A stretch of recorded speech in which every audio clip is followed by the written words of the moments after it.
ট্রেনের রসিদ ছাড়াই যাত্রীদের কাছ থেকে টাকা আদায়ের প্রতিবাদ করায় রাজশাহী বিশ্ববিদ্যালয়ের শিক্ষার্থীকে মারধরের অভিযোগ উঠেছে টিকিট চেকারদের বিরুদ্ধে। এর প্রতিবাদে সকাল থেকে রেললাইন অবরোধ করে শিক্ষার্থীরা। এতে রাজশাহীর সাথে সারা দেশের রেল যোগাযোগ বন্ধ হয়ে যায়।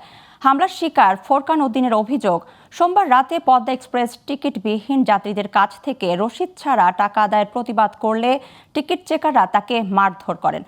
এর প্রতিবাদে শিক্ষার্থীরা রেল অবরোধ শুরু করলে অভিযুক্ত টিটিই সুমনকে সাময়িকভাবে বহিষ্কার করে রেলওয়ে কর্তৃপক্ষ। একই সঙ্গে দুটি তদন্ত কমিটি গঠন সহ 5টি সিদ্ধান্ত নেওয়া হয়েছে। দুপুরে বিভাগীয় কমিশনারের কার্যালয়ে প্রশাসন, রেলওয়ে ও বিশ্ববিদ্যালয়ের প্রতিনিধিদের বৈঠকে এসব সিদ্ধান্ত হয়। এর প্রেক্ষিতে বেলা 3:30টার দিকে অবরোধ প্রত্যাহার করে শিক্ষার্থীরা। এতে প্রায় 8 ঘন্টা পর রাজশাহীর সঙ্গে সারা দেশের রেল যোগাযোগ স্বাভাবিক হয়।